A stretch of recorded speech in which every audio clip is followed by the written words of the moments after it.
on that. I just saw that he emailed, but I had not had a chance to look at the follow-up yet, so I have to go read it.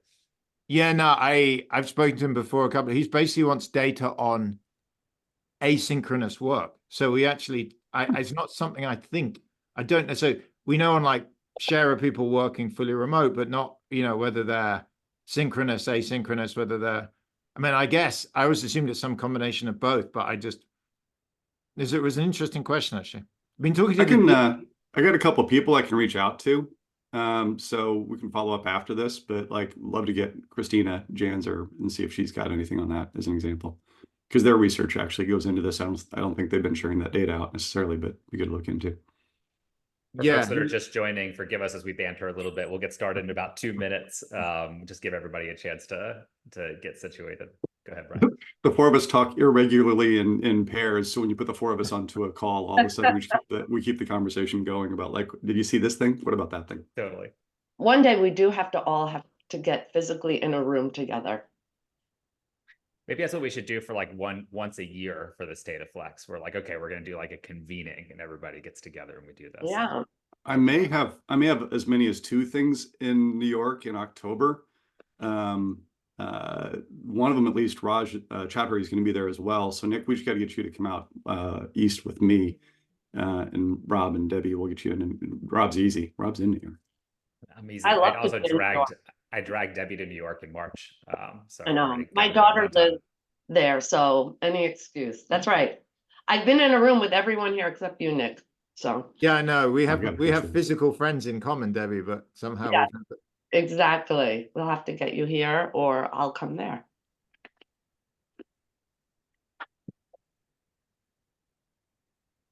All right. Nick, questions are already coming in for you. Like when's the next time you're hosting lunch at your place? That's the question of the moment. So I've just been the remote work conference. I just been volunteered apparently to host. I just saw an email that dinner on the second night is at my place. I was of course it is.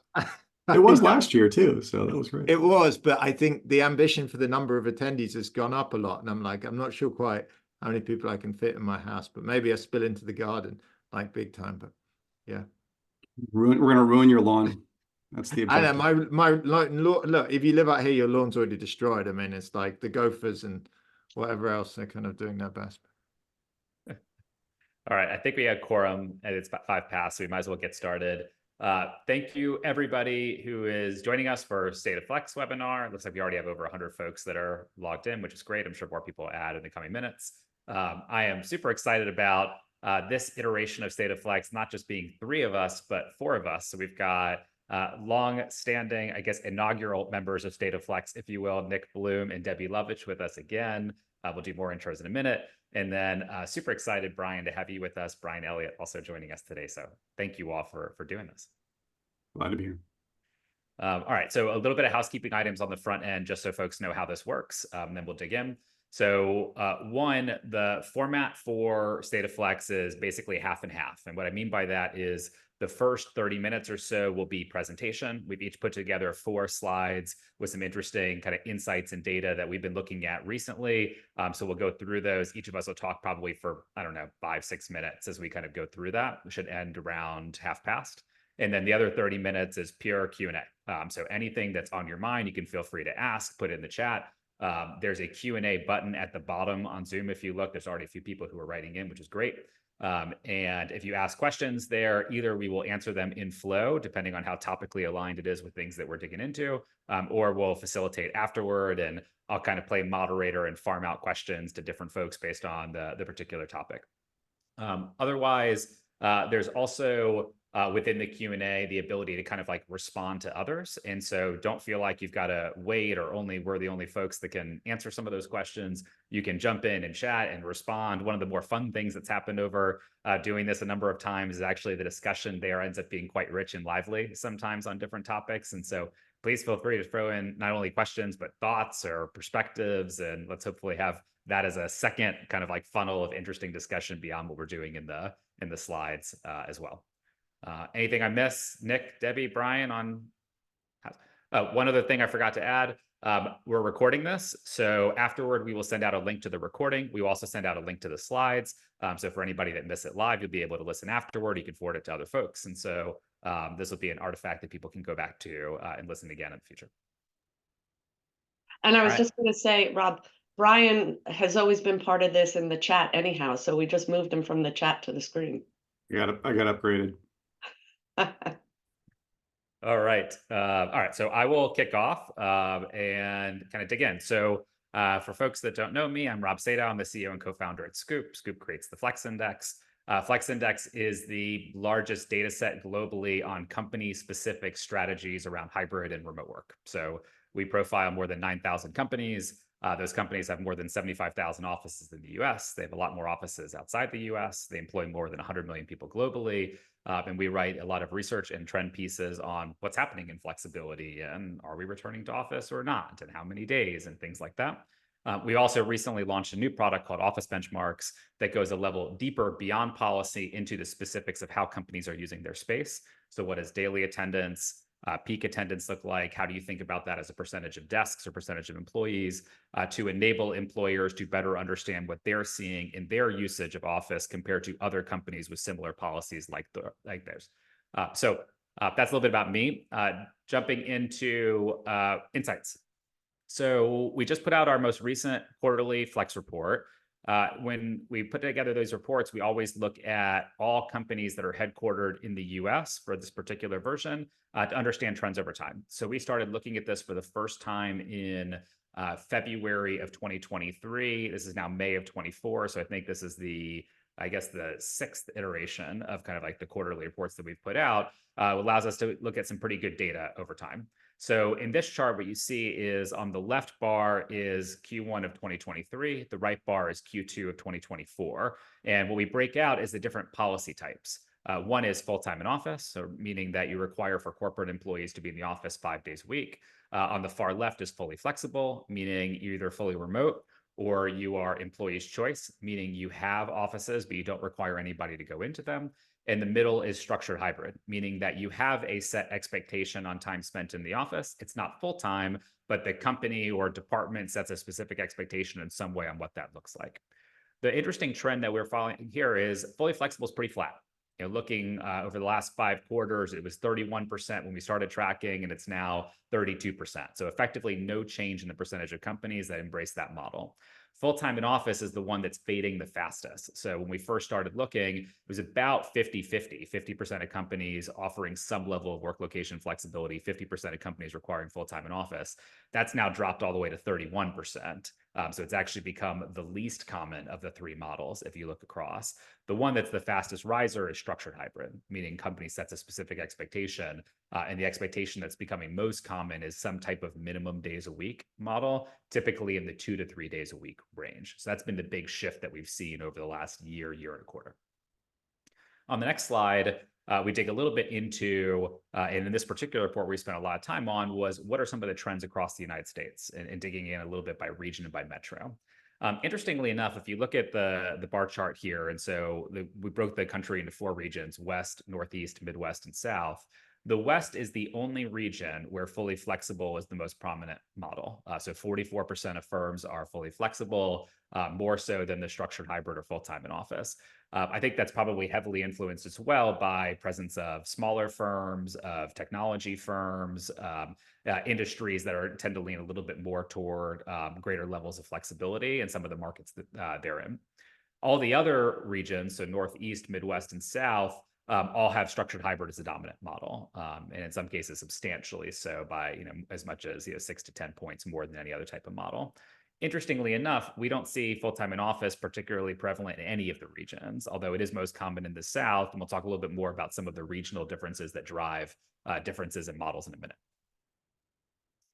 Going to the next page, one of the more interesting things that we looked at, and this is the first time we did this particular type of analysis, is we looked at shift in flexibility policy by region over the last 5 quarters.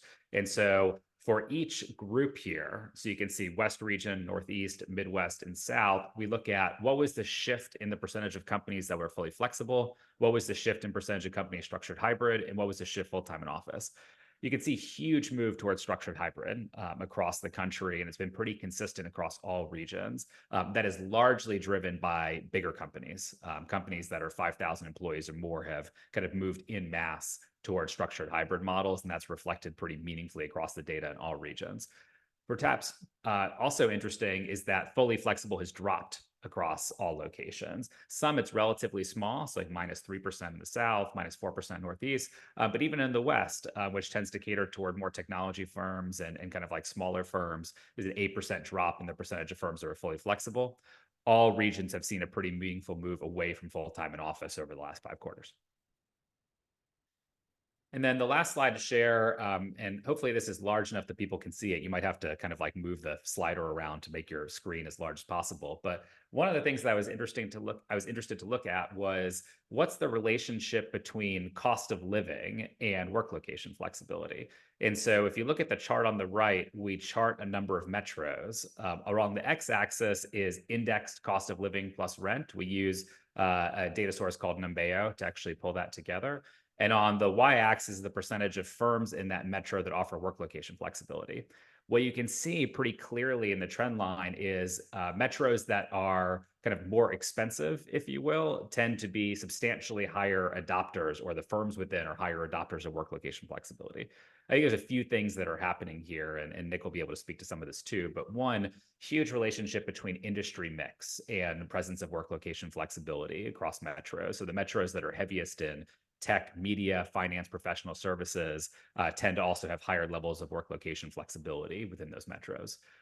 Two, the expensive metros tend to have a higher proportion of commuters that are coming from far away because it's expensive to be in the city center. And the longer your commute is, the less excited you are about coming into the office 5 days a week. And so there's some employee pressure around flexibility, especially in regions where you've got a lot of sprawl, which tend to be in some of the major metros where people live far away.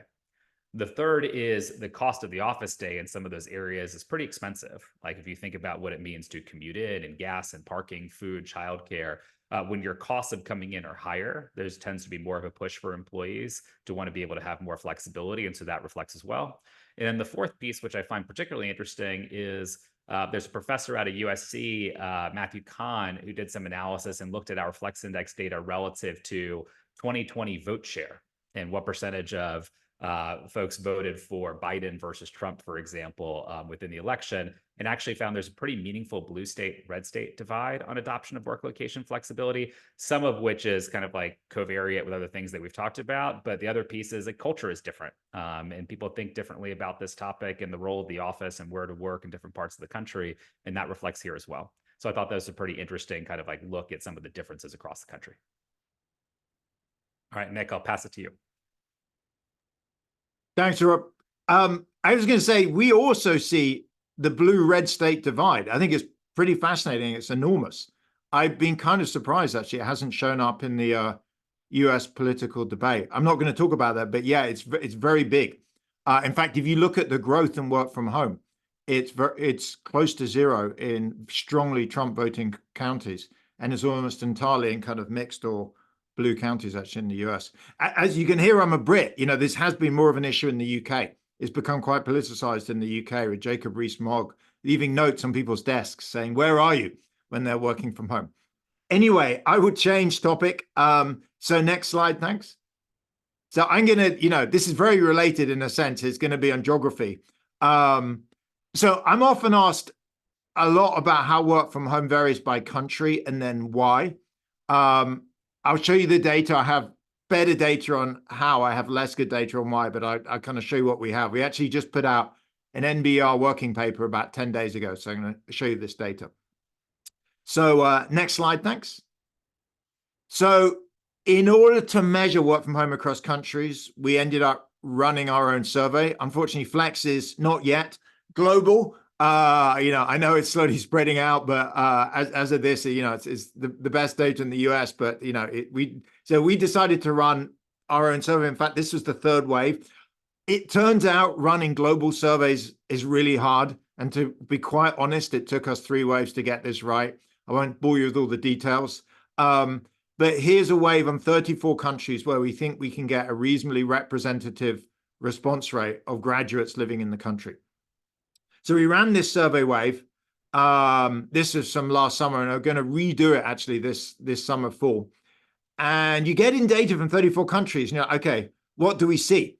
And it's funny, as an academic, you spent a while trying to juggle them around to make sense of the data. And in the end, what you see here is what kind of jumped out, which is English-speaking places, so UK, US, Canada, Australia, New Zealand, have substantially higher levels of work from home. This is for graduates. You're up to about 2 days a week, typically. If you go to Europe, Northern Europe, slightly higher than Southern Europe, but it's kind of lower. South America is kind of a little bit lower on average. And then the place that's lowest of all is Asia. Having spoken to, I remember this point, probably thousands of managers and execs, this is what I hear over and over again from multinationals. Interestingly, it looks very similar to some of the office occupancy data I've seen from JLL. The occupancy rates in North America are kind of 50%. They're more like 70% maybe in Europe, 80% in South America, closing 90%. This is versus pre-pandemic in Asia. So there is a pretty clear pattern that, you know, North America, UK, work from home is high, and then it kind of seems to drift down a bit as you go into Europe and particularly Asia. So next slide, thanks. So what explains this? That is a harder question. So to be clear, we only have 34 data points. So I wouldn't say this is the most, you know, rigorous analysis, but what we did is we looked at 5 factors. So the first was GDP per capita, how rich is a place. The second was industrial mix, how much is, you know, tech versus services versus manufacturing. The third was length of the lockdown. Turns out places with a very long lockdown tend to have longer permanent work from home. The fourth was very much like Rob, was kind of population density. And the fifth is culture. All of those mattered, but the one that explained by far the most and had the best fit was culture. It was like 5-6 times as important in explaining this as all the others. And what are we doing here? We're picking a measure called individualism. It comes from Hofstadter, the sociologist. I don't know if you know, he's quite famous. It was actually a Freakonomics episode in Hofstadter's. In fact, it was Hofstadter's son, interestingly enough, that did it last year. So he has this measure called individualism. So what does individualism mean? And, you know, he's been collecting this data for 30, 40 years, going back to the 70s, 50 years now. It basically is a measure when it's very high, it means people like to take their own decisions. Society tends to focus very much on the individual. You can see the US is kind of the highest level here. When it's low, it means there's more importance placed on the group, collective decision-making, the importance of the group over the individual. And you see that Asian countries tend to be very high on that basis. So what you see is work from home is significantly higher in more individualistic societies. And, you know, the fit isn't perfect, but this was the biggest factor. A question is why this would matter. That's even harder. If we go to the next slide, I'll give you one guess. So for a long time, for about 20 years, I've been working with a group of people looking at differences in management practices. So management practices vary enormously across countries. And one of the factors that seems to drive that is culture. And one thing that's very related to individualism is the importance of individual performance. So if you go to North America in particular, there's a lot of emphasis on individuals being accountable for their performance, being measured, evaluated, rewarded. So this matches up feedback I've had repeatedly from folks about how you want to manage folks that are working from home. So just to go through it, if Debbie's my boss, I'm in the office, she can walk around and see basically, am I at my desk typing away? When she walks by, is it on Word or Excel? Or am I like watching Champions League or Netflix or, you know, Succession, whatever it is? So she has like a reasonable way of telling whether I'm working or not. I don't want to claim it's perfect. I call that like 5 out of 10 management. It's definitely not ideal. Management by walking around is, you know, not what we typically teach in Stanford Business School, but it will do. It's kind of like a Band-Aid type thing. The problem is when people are at home. So if I'm at home, Debbie just has no idea what I'm up to. So one thing she can do that a lot of people resorted to early in the pandemic was surveillance. But, you know, that's honestly horrible. People hate surveillance. I'm really not suggesting you do it at all. In fact, I'm suggesting you don't. That's like, you know, recording email screenshots. You know, people really strongly dislike that. The better solution, which a lot of companies are moving to, is just outcome, output, performance review type things. So Debbie would say, Nick, you can work from home. I just want you to basically get your job done. So here, for me, it might be like teaching, research, university service. As long as you're getting that stuff done, you're good. If you're not, we're going to have to talk about it. And it turns out this is a big driver of the success of work from home across organizations. And the reason is it works both for Debbie as a manager. She doesn't have to micromanage me. And it works better for me as an individual. Because if I want to pick my kids up from school or, go play around the golf, I can do that as long as I get my work done and I can I have much more freedom. So I'll stop there. But I think, my guess is, and we don't have strong evidence, but individualism is very much related to performance reviews and this concept of, output or achievement evaluation. And that seems to be very strongly connected to work from home. Thanks. All right. Hey, everybody. Brian Elliott here. I'm going to jump in and carry on from where Nick left off. Let's go to the next slide. I work with a lot of companies and larger organizations that are grappling with all these issues. And structured hybrid is one of those things that means a lot of different things to a lot of different people. Sophie Wade in the chat already asked a set of questions around it. And there's a series of problems that I see that are equally bad on either end of the spectrum when I'm working with firms. One is the top-down one-size-fits-all mandate, meaning 3 days a week, and here's the 3 days everybody's going to be in the office. On the surface, it sounds like a good answer because you're getting everybody into some form of regular rhythm. The challenge is it's just not realistic on a number of dimensions. First of all, teams are much more distributed. One of the challenges with management by walking around is, for example, if you're a manager at Microsoft, 75% of teams are distributed across cities, not just buildings. You literally can't do it. It doesn't work that way. If you're telling teams to be in the office 3 or 4 days a week in order to be with their team, but their team isn't all in the same city, they look at you funny inappropriately. So the second is mandates signal something, which is a lack of trust. And there's a lot of recent data and evidence coming out from Gartner, from a University of Chicago, University of Michigan study, and others that shows the people most likely to leave when you put a mandate in place, not a hybrid program, are your highest performers, your most senior experienced individuals, and your leadership team. That was one that dropped from Gartner this week, saying up to a third of executives themselves are saying they'd leave if they got forced into it. So mandates don't work terribly well.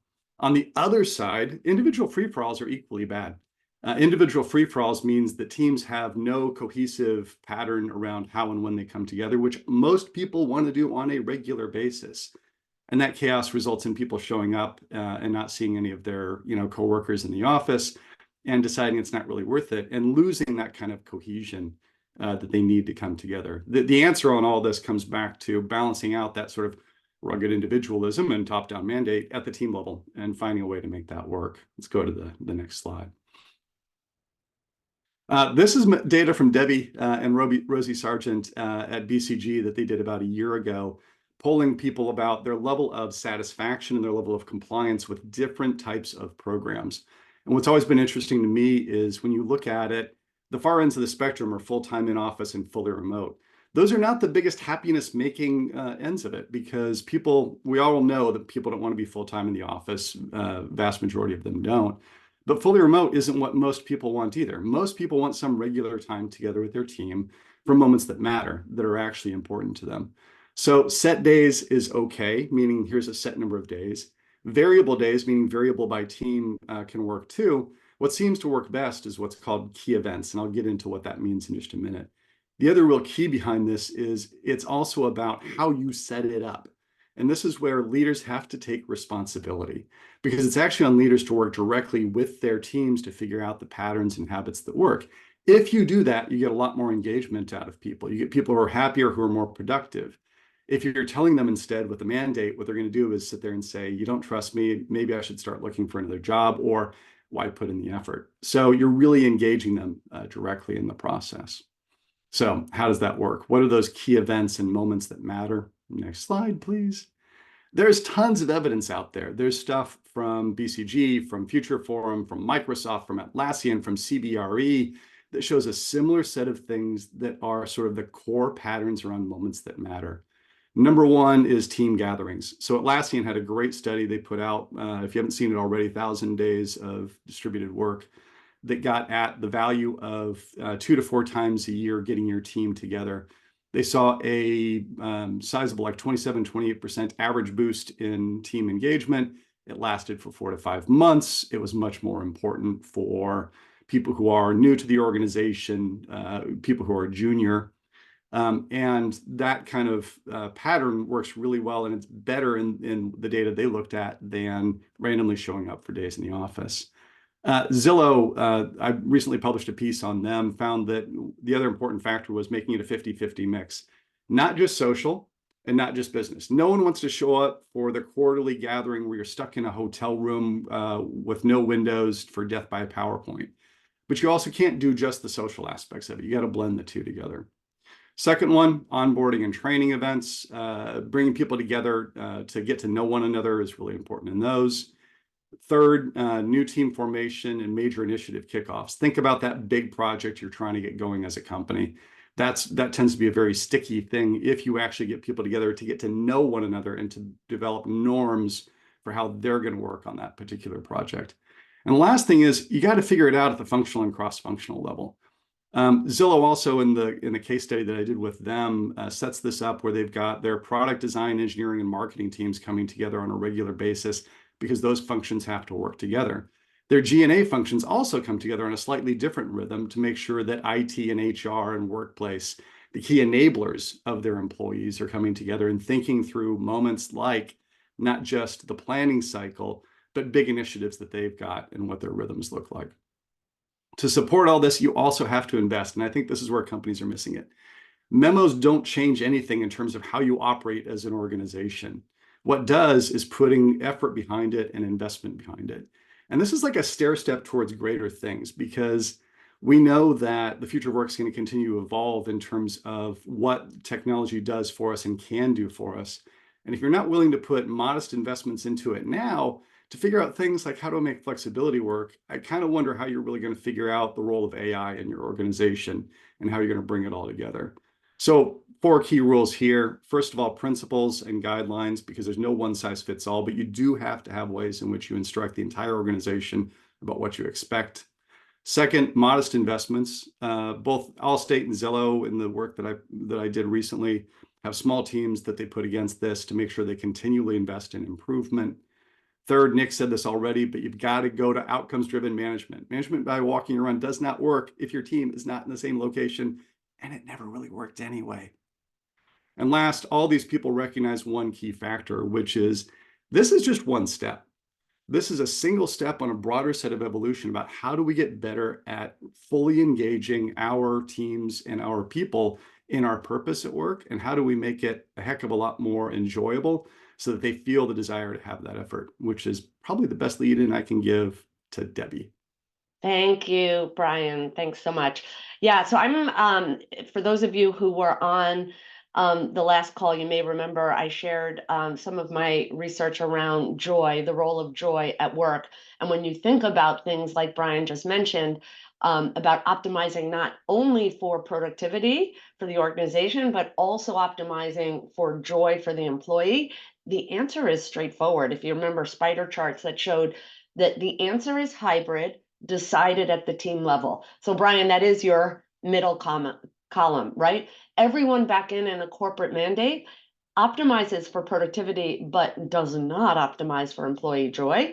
And a free-for-all doesn't actually optimize for either. So it really is team level decisions and enablement to make that happen. I'm not going to talk about that today. Actually, I wanted to pick up where Brian left off and talk more broadly about making work for employees and organizations. And if you flip to the next page, I'll go back to the global level where Nick had us to just talk a little bit about why we should even care about happy employees. And this is the macroeconomic data. This is the ratio, what you see on this chart is the ratio between open jobs looking for people, to people looking for jobs. So on the left, if it goes above that dotted line, if it goes above 1, it means statistically there are more jobs looking for people in that country than people looking for jobs.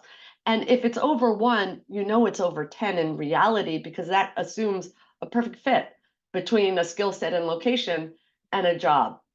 And this isn't just a great resignation thing that you could write off.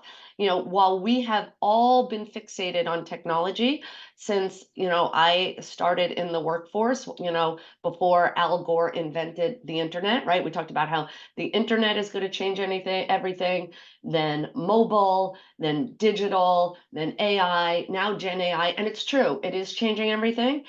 But we haven't been looking at this slow burning, boiling frog around labor tightness, and with upcoming retirements and population and choosing out of the workforce, it's getting worse, not better. But this has been going on for over 2 decades. And in fact, the Great Resignation was a blip up. There were way more jobs than people looking for jobs, but it's coming down right to the trend line. So one reason to worry about making work better for employees is because the labor force is tighter than ever. The second on the next page is a chart I've shared before, but you don't always commit to memory everything you hear on these, although they're wonderful webinars and you may not have all been on them. But this is research from, I'm part of our Henderson Institute, our BCG Henderson Institute, which is like our think tank, where we pretend to be academics like Nick really is. But we did some research, we published it in February. And in this research, we asked people 3 questions shown on this slide. One is, are you looking for a new job? And it could either be yes, actively, and sort of passively, like I'm not actively looking, but if someone reached out, I'd take the call and, or answered the LinkedIn. And there are 3, not at all. So the percentage in the box of your percentage of talent at risk, right? It's those actively and passively looking. We also asked people, are you effective at your job? And it was a little bit efficiency and effective because we defined it as the quantity and quality of work you perform in the amount of time expected. So how good are you at that? That's the vertical axis. By the way, where most organizations spend all of their efforts is driving productivity, efficiency, and effectiveness. Guess what? For all your efforts around that, what does it do to your attrition risk? As my grandmother would say, bupkis, nothing. And even in some companies, the left column, it goes up, because if you don't enjoy your job and you think you're really good at it, you're out of there, right? Where we've done this survey at an individual company. And then we asked that horizontal axis, do you enjoy your job? And it was as simple as that. We define joy as if you come home from work and a colleague asks you, or a friend asks you, or a kid asks you, or your spouse asks you, hey, did you enjoy work today? The answer should be yes, more often than not. And what we see on this chart is, not surprisingly, if you enjoy your work, your attrition risk goes down. But what is surprising to me is that it goes down by half. So if I could say to anyone in a labor constrained world, or even in a world where your high performers are more valuable than your low performers or average performers, if you could cut their attrition by half, would you invest in doing so? And that is the frame, by which I bring to all these flexible work discussions, solving for what works, not just for the organization, but works for the individual. And joy matters. So, and maybe I'll just end with the last slide, which is moving above. Sorry, I have 2 more. This is a wicked cool slide, as they say in Boston. So this is regression. This is analysis of how people spend their day and their week. And so we ask people to code activities by type of activity. And then for each type of activity, say, do you enjoy it or not? And how much time do you spend on each? And what you could see in this chart, we look at 3 buckets. One bucket is those not looking for a job. They say they wouldn't even answer the call. Those passively looking, and those, I'm out of here, I'm actively looking. And what you see is a couple of things. One, there's a lot of white space or black space on this, where it's meh time at work. It's neither joy or toil. So there's a lot of opportunity to create joy at work, in the work itself, or risk to create toil. Toil could be making me schlep into the office to sit on Zoom all day, right? The other thing you see is it's like actually quite sensitive to the amount of joy and toil that you have, the red being toil, the green being joy. And what's interesting is someone on my team ran this, regression analysis that shows when people flip from I'm not going to take the call till I'll take the call, not looking to passive looking. Toil is the dominant driver there. So if you increase toil by half an hour a week, that's more powerful than decreasing joy by an hour, right? So joy flips you from not looking. And think about it. You have a bad day, you'll take a call now, right? But what flips you from passively looking to actively looking, joy, a decrease in joy is twice as powerful than an increase in toil. And that's what gets you to like, I'm out of here if the joy really goes down. Like it's just not joyful. Okay, last page, I promise.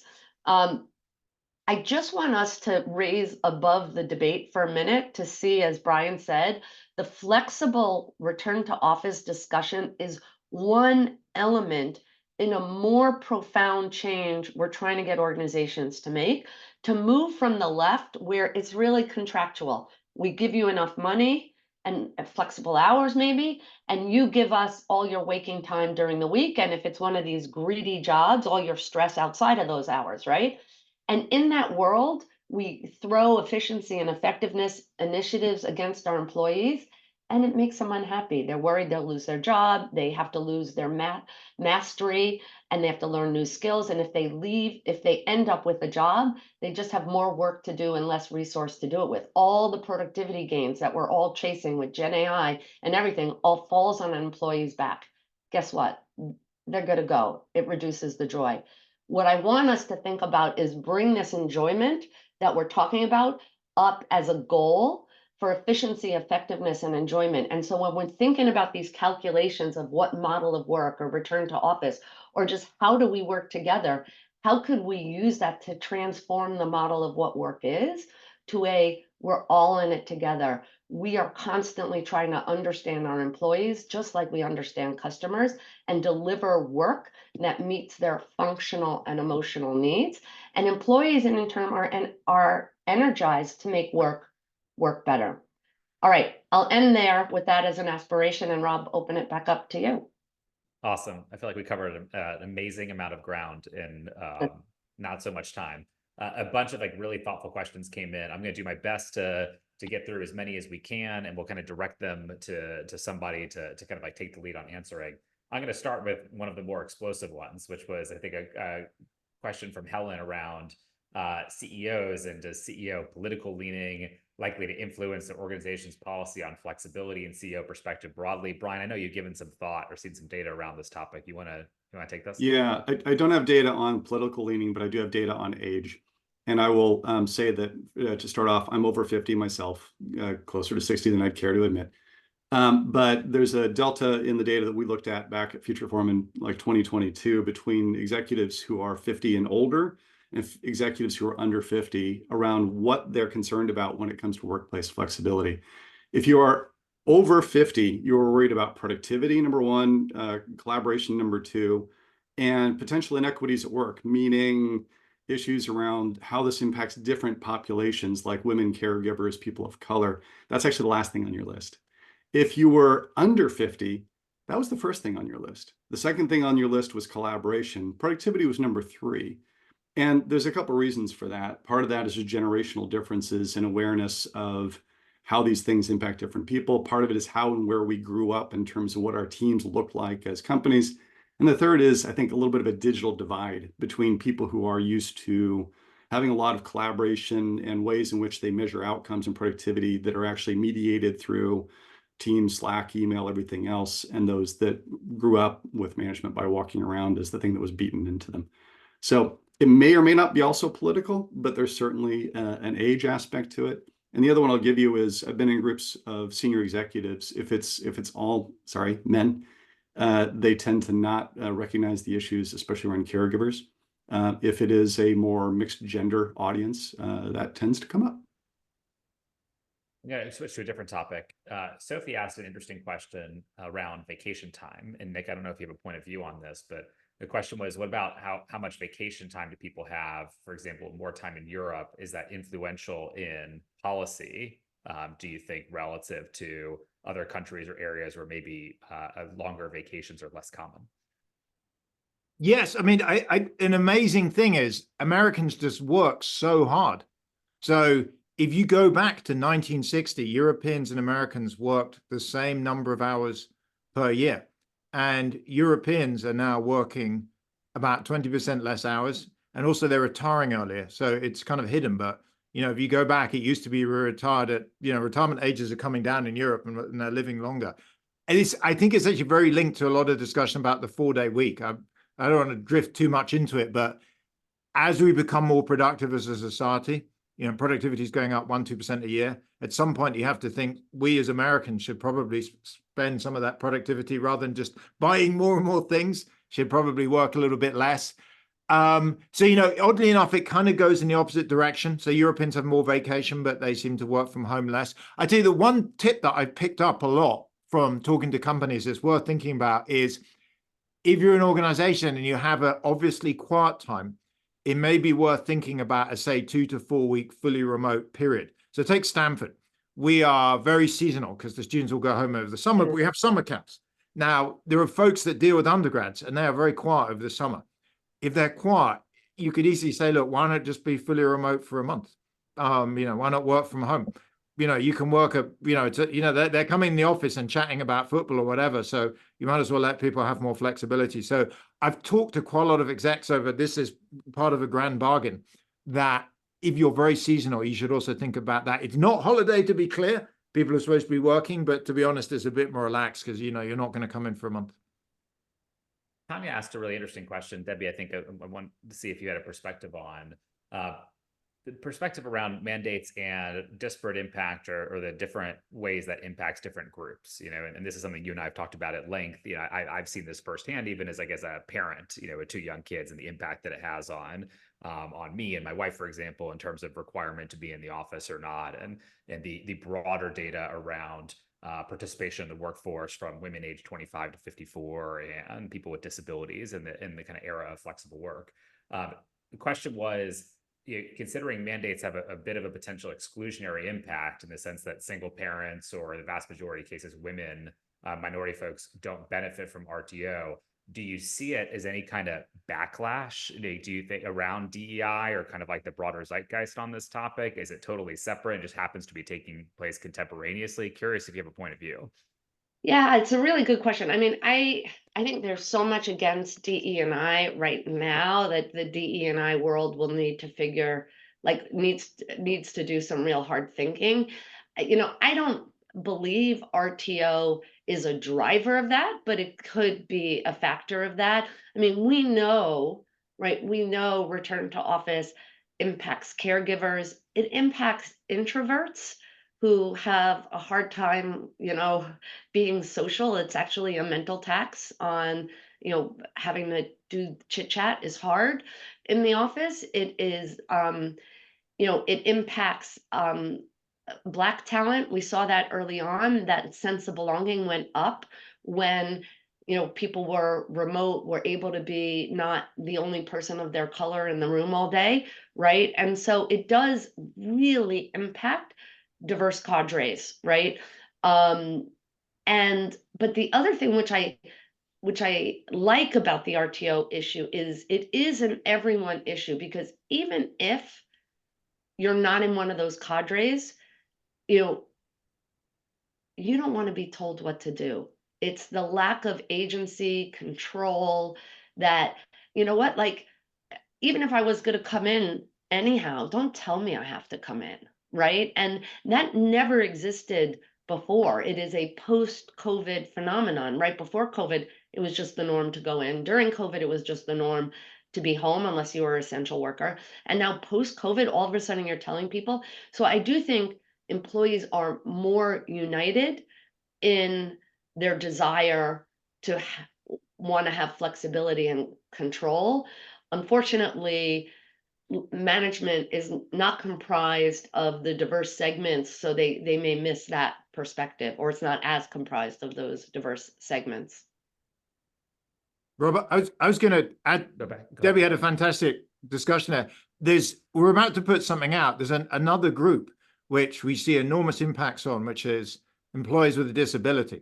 Yes. So yes. If you look in labor market data, we've been looking at the current population survey and the American Community Survey and some other data sets, you see a quite incredibly positive effect. So there's about 500,000 more Americans with a disability working than pre-pandemic. Interestingly enough, exactly on Debbie's earlier point, it's both physical and mental. So, one of my family members, is autistic and has really doesn't like lots of background noise. Now, if you can work from home, that's a much more appealing environment where you can control the noise level than a really loud office. So that, I think, has been an enormous boom for the economy. We've gained about 500,000 workers because you don't have to commute, and also you can control your working environment much better. And you don't feel disabled. Yeah. There's a couple of things I want to go to from that, Nick. I think it was particularly interesting around office and office design. And there were a couple of comments in here that I'm going to weave together, and I'll share a quick perspective. And then Brian, I think maybe ask you to jump in too. But one was from Stephanie talking about qualitative data where I was indicated set days had a consequence on productivity if the company set specific days that everybody had to come in, and asked, are people getting into a rhythm yet around how do you be effective, kind of like going in part of the time, being out part of the time, or is there context switching pain? And then Denise had asked what I thought was kind of a related topic around office design and Sprinkler's new office. And do you see that redesigning of space is a meaningful contributor to flexibility? I think these are not disparate points. I think it's actually quite important. And what I think we've increasingly seen is we've talked in the past on states of flex webinars and other things around ideas around team level agreements and codifying how do you think about where do you work and how do you do work and when are you on or not, which I think is important. I think there's another piece which is, and I had an interesting conversation with someone, Lilivan Alvinslöven, who used to be at Mural and consults on this topic, around taking that a step further into documenting a rhythm of collaboration, which is not just how do I think about my agreement on how and where we work, but let's look at all the meetings we have. When do we do one-on-ones? When do we do async, et cetera? And actually diagram that out more thoughtfully with this in mind around when we go to the office, we do it for these purposes, for these types of activities. And when we're working from home, we do it for different types of activities. So I think that there's two pieces here that are important. One is worst demonstrated practice is treating the office day just like a non-office day and having the exact same set of activities take place, right? Like if there's a purpose in being able to get together, there's a certain set of enabling technologies and people, et cetera. You should figure out your rhythm of collaboration to reflect that and actually come in and take advantage of that when you're together in person. To that end, as a result, your office needs to look and feel different and functionally operate different to enable those types of activities, which are definitively different from the type of things you would do at home.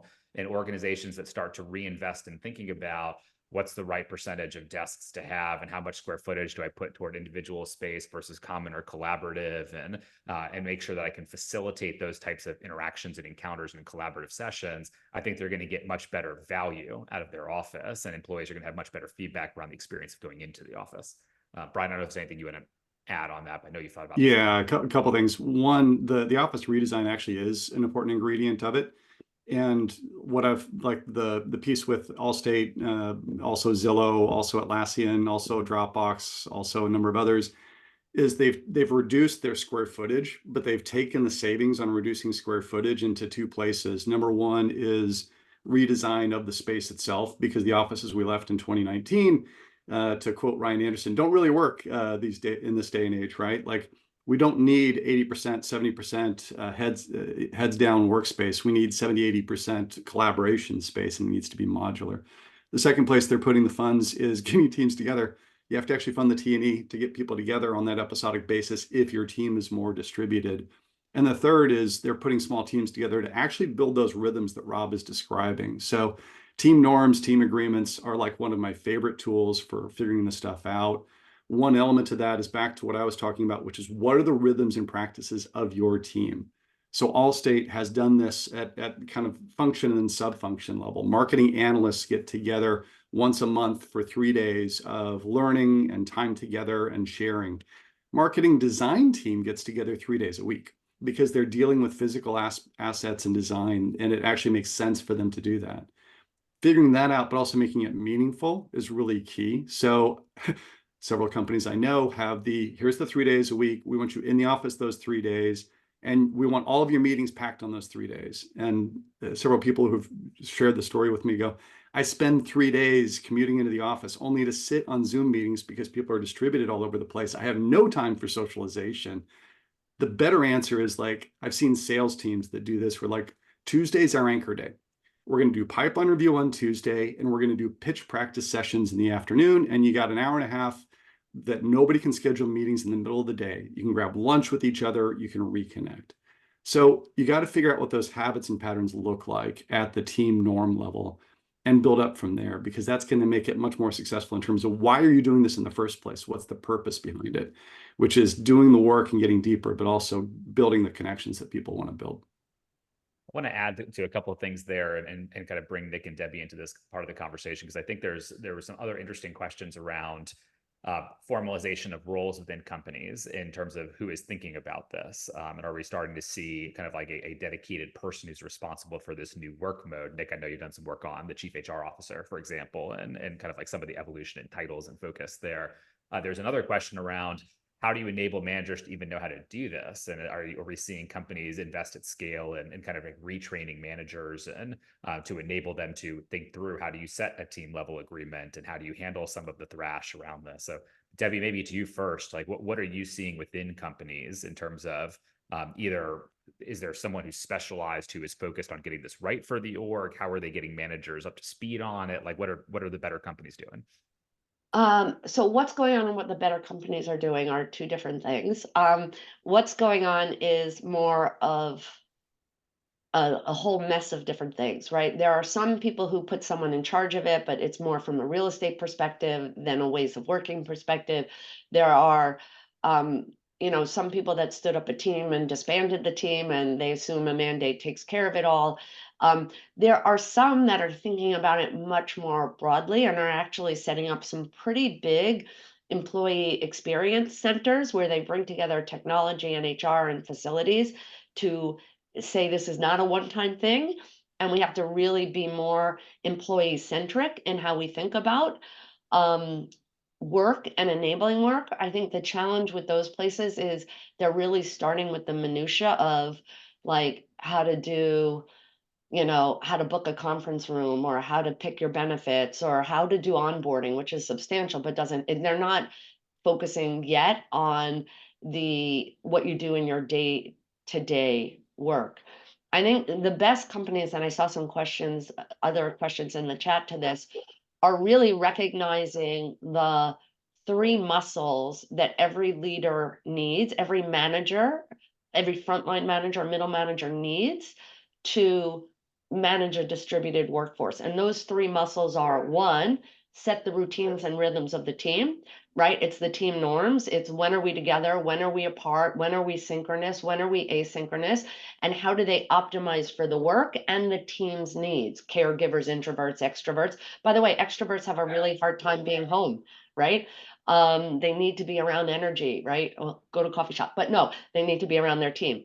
So one is, how do you set the rhythms of your team? That's a new muscle manager needs. The other is, how do you motivate, inspire, coach, develop, mentor, connect with, build community across distributed teams? Okay. Again, we needed it before. No one recognized it and it was small. But as Brian said, no one's in the same city, let alone hallway as you are. And so we need to build that second muscle. And then the third muscle that everyone needs is, Nick, your point, how to measure impact, not input or output, right? Like, not management by walking around, not I see you, not mouse jiggler, you're online surveillance, and not even widgets produced, like, but the impact, are you delivering what we need for our customers or our people? And those three muscles, you can't build them by mandate. You can't also build them just by training alone. You have to create the always on learning infrastructure where you're constantly coaching, reflecting, supporting to get there. Okay, very long answer. I probably crowded out next time. No, that was great. I'm going to keep you three did a fantastic. Yeah, why don't we move on? You said everything perfectly. All right, so I'm going to jump into one, maybe a future-looking question, Nick, for you. There's a question around AI impact broadly on this topic, and in particular, relationship between potential improvements in AI and does that impact employment or demand for employment? And does that change the dynamics around return to office? I don't know if you have any point of view as an economist on where we're at in economic cycle, and as a result, how that impacts return to office, or do you think that's going to stay flat or kind of like strengthen? You know, I've talked about this a little bit, but maybe if you could share some perspective there. Sure. So the first answer is, the big picture professor answer.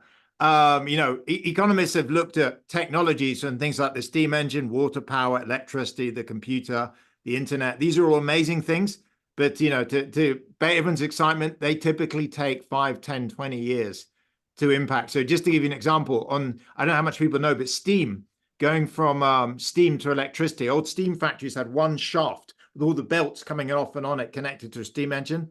And it was hard to replace that with an electric motor because you want lots of little electric motors. You want to reshape the whole building. So if you're going to New York, old buildings that are factories in New York are tall and thin. Modern factories are one flat big shed. And that just took decades. So AI is just not going to change the labor market overnight. Like there's the hype cycle and there's a reality cycle, and the reality cycle is like 5, 10 years out. So there's been a number of studies. There's one that came out by Dan Asimoglu in the NBR saying, the next 5, 10 years, it's going to be it's like slow. It's like all S-shaped diffusion curve. So one on that, in terms of the biggest impact, it seems pretty clear to me the biggest impact is going to be on fully, we can call it distributed remote, etc. But jobs whereby you are almost never going in person, A, and B, you're probably doing pretty repetitive things. The reason is it's very easy. If you're in a call center, you're doing data entry, payroll, some kind of very low level IT support, to replace that by AI in the next 3, 4 years. I think if you're a manager doing more cognitive higher level stuff, particularly if you're in person, because currently robots as in physical technology is terrible. If you look at it, a robot to replace me would be like $20 million, it'd be vast and clunky, it'd accidentally crush 8 students as it walks forward. But you can kind of do this in AI in like a year or two. So I think the one area where there's going to be rapid change, and already, in fact, is already happening, is things like call centers. I'm not sure if people are aware, but already the employment in call centers is going down because they're being replaced by AI. So that will happen pretty fast, but that doesn't affect offices. So I don't actually think offices in the next, 5 years are going to be that particularly impacted by AI in terms of office space. I'm going to try and shoehorn in one more quick answer to a question, and then we'll wrap because I think we're almost at the top of the hour. Sarah asked a question around how do you think about setting your own policy, especially when you've got a CEO who's interested in seeing people more and impact on culture. Typically, Sarah, the way I think about this, from talking to lots and lots of companies about it, is like there's a couple of underlying like diagnostic points around why a CEO wants to see people more. Is it because it feels like there are people that they are missing and they wish were in the office with them? Or is it because the office feels empty and as a result, they want to see people more? And that's really a proxy for kind of like, does the office feel busy and vibrant, which was attractive to folks, historically. So typically a thought process go through is not just to start with the CEO point of view, but establish a company point of view on what is the office for, and talk to leadership team around, hey, what do we want to get together for? What types of activities or events? Like, how does that reflect our culture or our strategy as a company? I'd ask employees the same thing before setting policy and say, hey, look, what do you want to use the office for? And do we do that effectively today? Or what would have to change to enable it? That then allows you to be a little bit more purpose driven around, hey, like we want to get people in the office for these things, and we actually think we need more time to do that. Therefore, let's look at policy, or therefore, let's look at our real estate investments differently. Because part of the answer for some companies is actually not to change the policy, it's actually to reduce the real estate footprint. And reducing the real estate footprint actually creates the desired experience without changing the policy piece of it. So I think there's a couple of diagnostic things to do there that maybe will help come up with a better answer, and one that's employee bought in too, which I think is very helpful in terms of getting it to take. We have 5 empty floors. Let's close 3 of them. All right, we're at the top of the hour. I apologize we didn't get to all of the questions. If not, feel free to email us, and we'll try and get to answers afterward, or we can figure out how to set up follow-up conversations. As a reminder, this is recorded, and so we will send out a link to the recording in our next newsletter. Plus, we will send a link to the slides. Thank you all for joining us. Thank you, Brian, Nick, and Debbie, for being incredibly thoughtful and eloquent as always. And I hope everybody has a great rest of the day, a great rest of the week. Thanks for having us. Bye. See y'all.